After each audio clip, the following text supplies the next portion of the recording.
Hello and welcome back to Azure Terraformer. Today we're going to be looking at our Open AI service resource, deploying in two different ways. We're going to compare and contrast Azure ARM, old school ARM templates, yes, and we're going to look at how this approach compares to the approach using Terraform or using Azure ARM Terraform provider. Yeah, I hope this gives you some good insight into the first party Azure ARM technique and how it compares to Terraform. On AWS, they have kind of a similar first party solution that's JSON/YAML based called CloudFormation.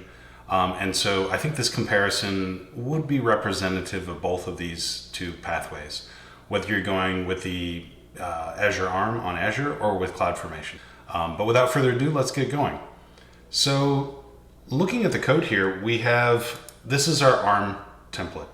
And by convention, typically when you generate an ARM template using the Azure portal, it's going to drop a couple of files. It's going to drop the actual template file, which is a JSON, and it's going to drop a parameters file. And these two files combined are going to provide you pretty much everything that you need to deploy that to an existing resource group. That's the trick. So with ARM, your deployment has to target an existing resource group. And so with this script that I have here, I'm going to try and recreate some of the other things that Terraform does, or the way that I'm using Terraform to be more accurate, to be more fair.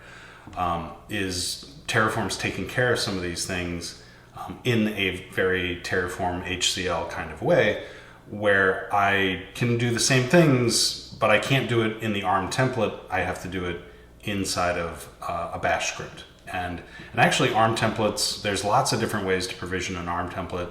You can do it from the portal. There's really cool like upload ARM template method. And even I've seen these little buttons embedded in GitHub repos where you can just smash that button and it'll deploy that template to the Azure portal, which is wonderful. However, using this approach is kind of like a one-shot Terraform where you're not going to ever use that template again. Like you're just going to provision that environment. It's going to be out there and you're going to manually maintain it from that point forward. So with the whole thing about Terraform, it's not just a technology. It's not just like a language, HCL. There's a culture that's behind that tool. And that culture is we want to manage our environments using code. We want to make small incremental changes to our environments, and we want to do that using a software development process. ARM is not geared up for that sort of culture. ARM is declarative, so you can describe your environment in a very similar fashion that you describe your environment Terraform, but the tooling surrounding ARM and just the nature of the format and the structure of an ARM template, I would say it's not like you can't do what I just described, but it's not like geared for that. And any of you that have ever worked with more complex projects in ARM, you're going to understand, or CloudFormation, you're going to understand exactly what I'm talking about. Most of these ARM templates are basically designed to be one shot. Like you have this huge ARM template with all your parameters, dozens, sometimes hundreds of parameters, and you just like Azure CLI that thing up into Azure. Or with CloudFormation, you deploy that stack and you move on. And I mean, there is a way to kind of break things up into multiple files, but I don't see, it doesn't seem to be that common. Because I think it's relatively cumbersome to do.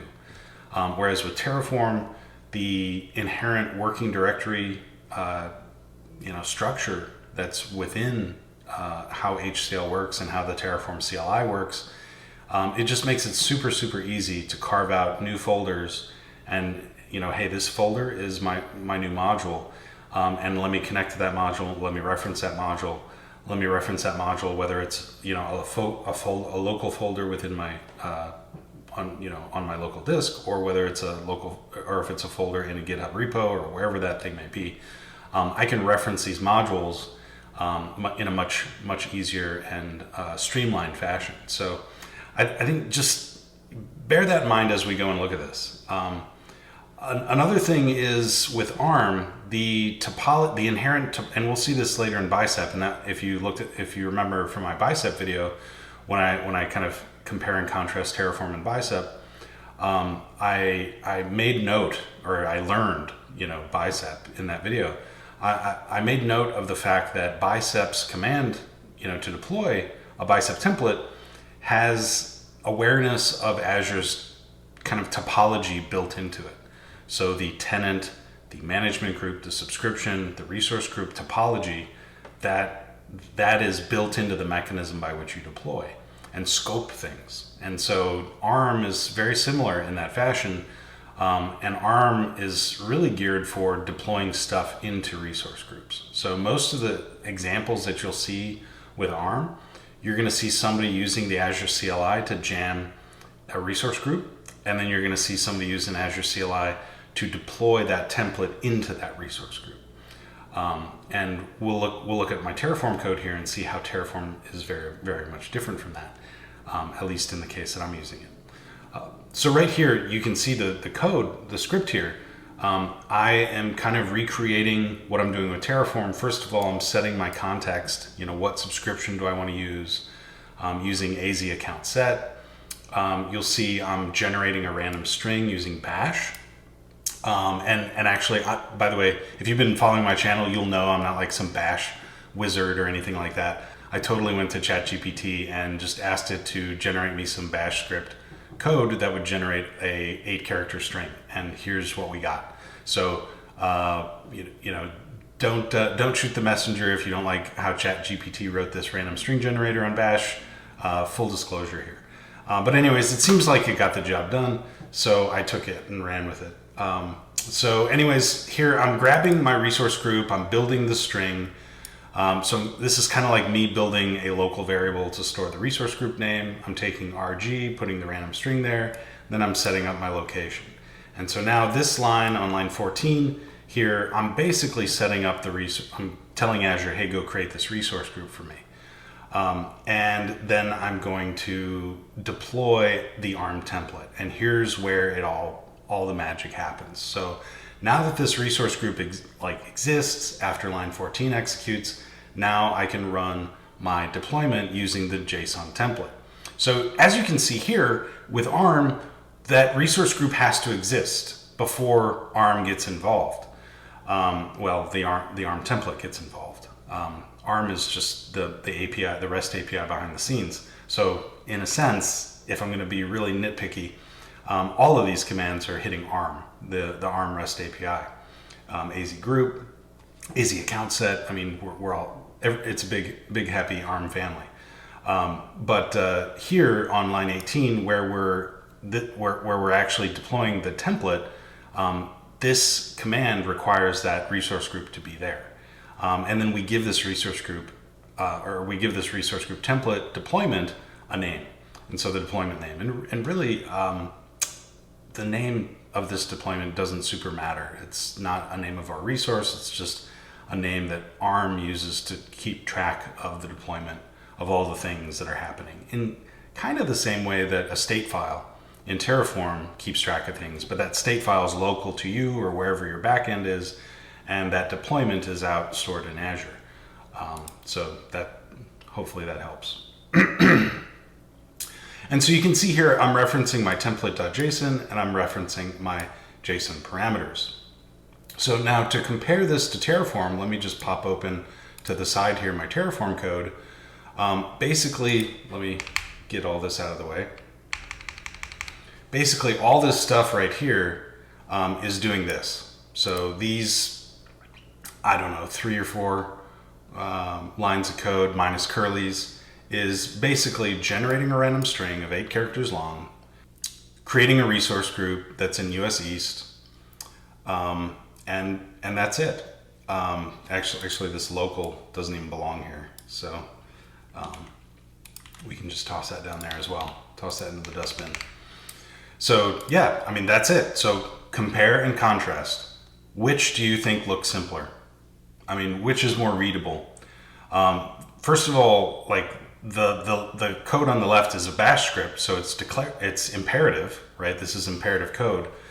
So if we really want it to be good little boys and girls, we would add air checking and things like that in there, which Terraform provides us right off the bat. Not that there's a lot that can go wrong when deploying a resource group, but you kind of get the idea. When you code imperatively, you kind of have to code defensively. With Terraform builds that in. It does air checking. It checks health of the resources as they deploy. It creates, and part of that plan that it creates is to figure out, when to execute what command. So there you go. This, I think, provides a pretty concise view of how to get a resource group off the ground, between Terraform and ARM. So let me, just for the sake of ease of comparison, let me drop my actual resource. I'm going to call it cognitive. I'm going to drop my actual resource that's deploying the things into cognitive.tf. And I'm doing this for a couple of reasons. One, I want to show just how easy it is to refactor and move things around and reorganize your code in Terraform. And this is what I'm talking about is Terraform. When I say Terraform's geared up for developers, infrastructure developers that are trying to manage their environments and their infrastructure using code. I just, move this to another file, and Terraform will just, pick this up and pick this up off the ground running. No problem. All the references will still work. Terraform's, absolutely happy. And so let's go and compare the actual template that makes this little resource happen. So here we go. So I got my template over here, and I'm going to shrink this down so we can see this a little better, because ARM has a tendency to get a little bit verbose. So right off the bat, we've got a parameters block, and this thing takes up a lot of space. The parameters block is essentially where in Terraform you would have your variable declarations, not your actual variable inputs. And so in Terraform, if I were to do this, I would have a variables.tf file, and in my variables.tf file, I would declare each one of these little variables in here.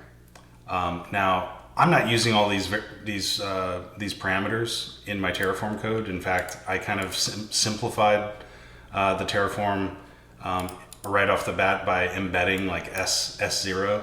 S0 is the SKU, and that comes in the ARM template as a parameter. Because I'm managing this as code, I really see no value in actually setting S0 as an input variable. Because if I want to change the SKU for this, in my Git repo, I'm going to create a feature branch. I'm going to update the SKU. I'm going to submit a pull request. And we're going to immediately see in that pull request, what did Mark do? Mark changed the SKU from S0 to S1 or whatever it is. I don't know, right?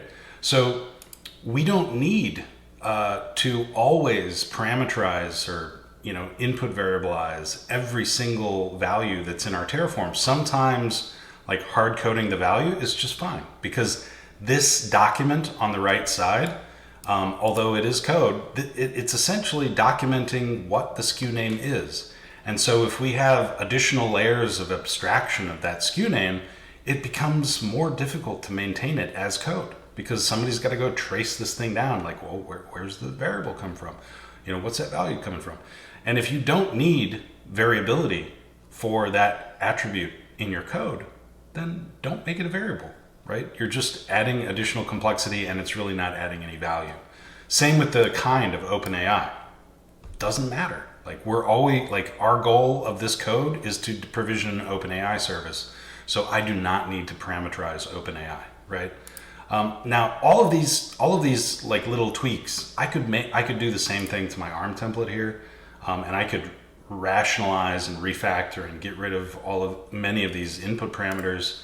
But for the sake of this video, I'm just going to give ARM a pass. I'm going to say we're going to just pretend like all those parameters don't exist, because don't care.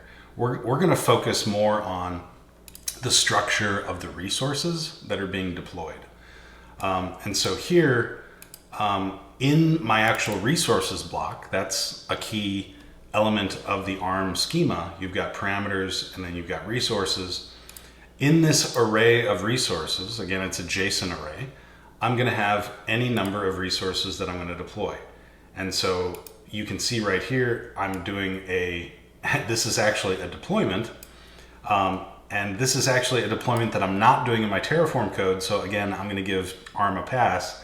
This is a partial deployment for if I wanted to attach my Azure Open AI service to an existing VNet. This is like that part that I would do.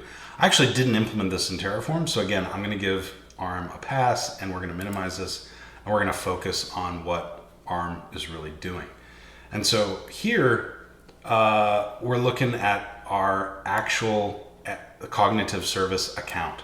And you can see the type in the resource of ARM actually corresponds to the type of the resource block in Azure ARM, the Azure ARM provider for Terraform.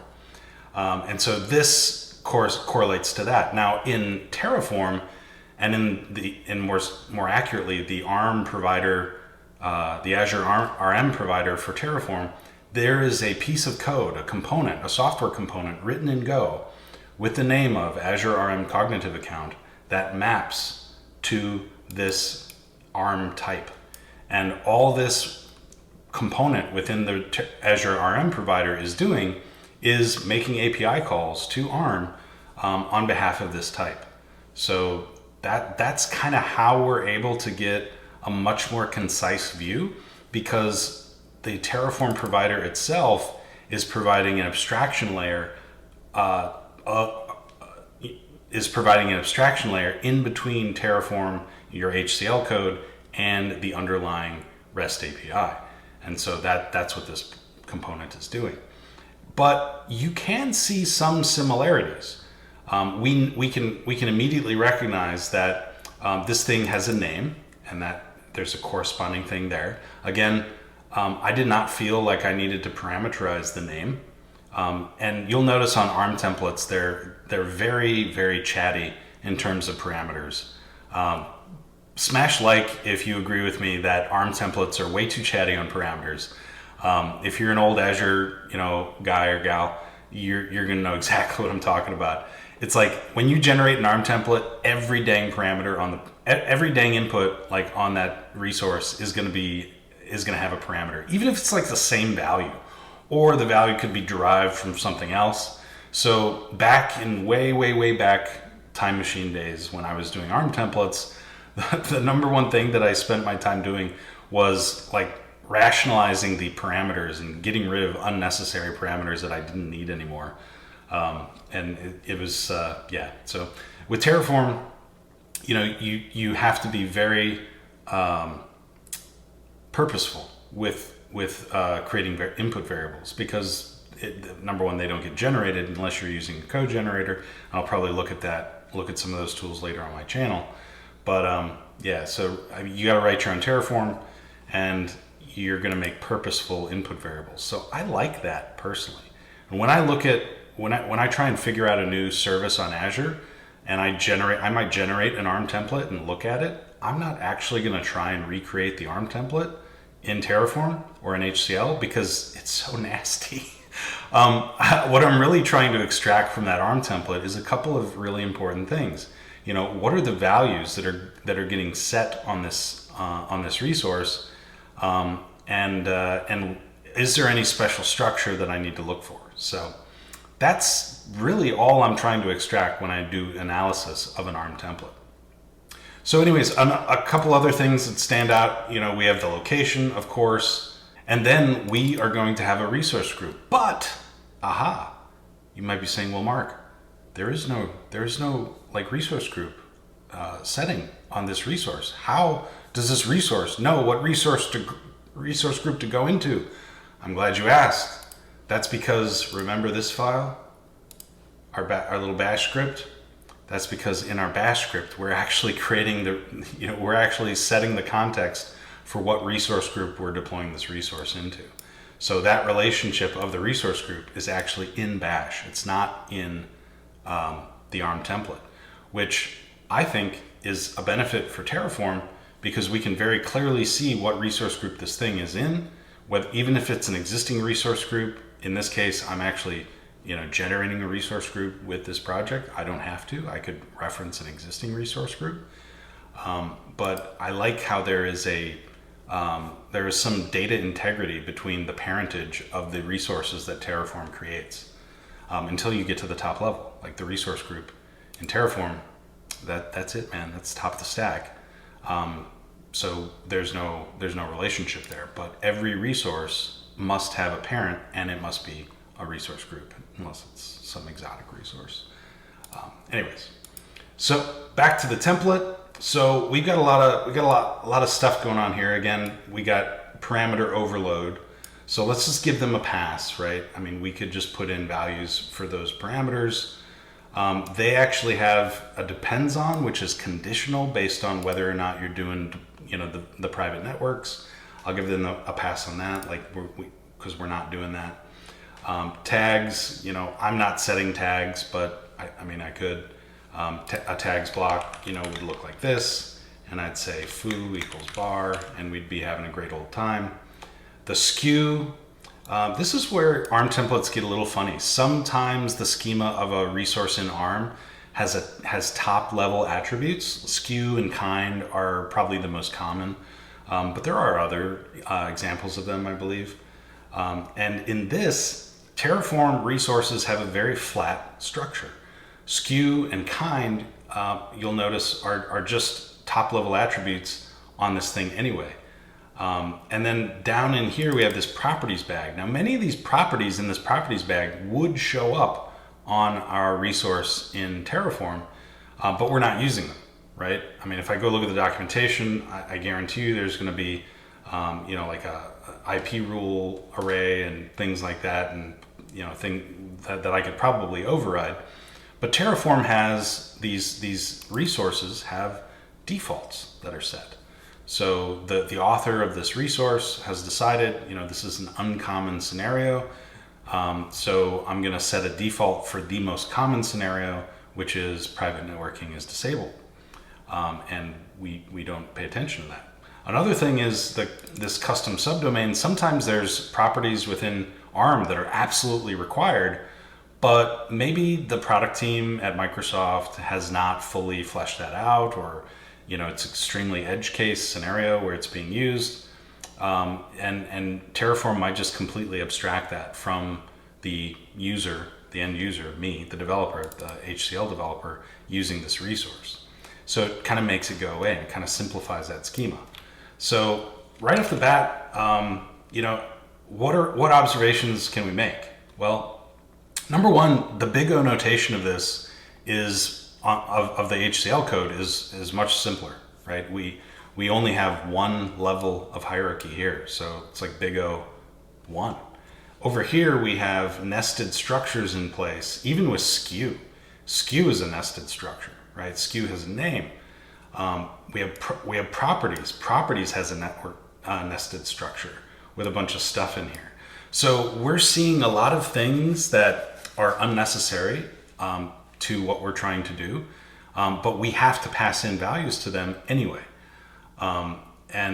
So it becomes very verbose. Basically, the code that you have in an ARM template, you've got a bunch of yuck that you don't actually end up using, which leads to a lot of verbosity. And with Terraform, you have a very concise, very efficient, block that's very easy to read, and basically right away I can see exactly what the heck this thing's doing in, I guess, 6 lines of code, right? So what do you think? Do you like ARM? Do you like Terraform? You're on the Azure Terraformer channel, so I hope I know what the answer to that question is, but let's not be too mean to our big brother ARM, because at the end of the day, we have to remember, what is the Azure ARM provider doing underneath the hood? Azure ARM is really just an abstraction layer to this REST API. Now, is the Azure RM provider actually creating, like generating ARM templates? No, it is not. It is hitting the underlying REST APIs directly. You can provision an ARM template. There is an ARM deployment resource, an Azure RM deployment resource. So you could take this ARM template on the left here, this JSON, and you could deploy that using Terraform. It's going to be a bunch of yuck. It's going to be a bunch of nasty JSON, but it's possible, right? And that actually was the old way of doing ARM deployments using Terraform for a resource or a feature that didn't exist in Terraform. Now, there's this thing called the Azure AZ API provider, which allows us to do stuff like this. And I'm going to split this one up too. Okay, so the Azure AZ API, and I did a video on this. The Azure AZ API is very similar to ARM, except maybe it's a little bit less verbose, right? We still have, and this is one for one, because I reconstructed this using the ARM template. I don't know if all of these are required, but I got rid of all these if blocks, if or empty kind of rules here, and just basically, I mean, if you look at this, basically, if you're not using, private networking, it just creates an empty array. So I was just like, okay, I'm not doing private networking, empty array every time. Now, some of the Boolean logic was a little tricky for my simple-minded brain. So the default action, I had to kind of figure out, is it allow, is it deny if I'm doing private networking? So that's a little bit tricky. Public network access. So I've got enabled deny in this template. So it's kind of like yes, no. Which one should be yes, which one should be no. I probably got it backwards like the first time I tried it anyway. And you can see here, I've got a lower function. So instead of this to lower, using kind of camel case, I've got an all lowercase function that's essentially doing the same thing to my string, which is pretty unnecessary, but it's probably a good idea to make sure, because maybe you can use caps in the name, but you can't use caps in the custom subdomain. So I left that in there for posterity. But as you can see, the Azure AZ API, which is a Terraform provider. So the code that you're looking at on the right is absolutely HCL code. It is, the things that it has in common, it's using the resource type, the full resource type. It's even using the API version, which is that date. And it's using this full block. It's basically a JSON encode. That's the magic of the AZ API provider. Basically, you can pass in a resource type, a name, and you can pass in the JSON body of what your ARM template would be, so that you can provision this thing using Terraform, and you don't have to actually use the Azure ARM deployment resource, which is much more tedious to do. But you can see that the structure of all these objects mirrors one-to-one what's in the JSON body of this resource block over here on the left in the ARM template. So that's, I think, probably the biggest difference between a true Terraform resource in the Azure RM provider versus using the Azure AZ API, which is more of a, I guess, I don't know if it's a shim or a polyfill, but this technique basically fills the gaps in the Azure RM provider for new resources that don't have day zero support yet. So anyways, we looked at an ARM template that provisions an Azure Open AI service, which is part of the cognitive services portfolio. We looked at an ARM template that did the job. We looked at the Terraform code that did the job, both using the Azure RM provider and the Azure AZ API provider. I hope you found this really helpful. I think it gives you some really good insight into what Terraform is doing for you underneath the hood, as well as arm yourself, no pun intended, with the tools necessary to go figure out from like a JSON ARM template extract from the portal, how you can go populate either an Azure RM resource block or an Azure AZ API resource to provision your next Terraform resource. Anyways, I hope you found this useful. If you did, smash that like button. If you still like Terraform over ARM templates, also smash that like button just a few extra times. If you're enjoying the content on my channel, please subscribe. Please consider subscribing. I'd really appreciate your subscription. I'd love to earn your subscription. When you do, ring that notification bell so that you can know when my next video drops. And let me know what you think about this video in the comment section below. And hit me up on Twitter. That's it for me today. This is the Azure Terraformer, signing off.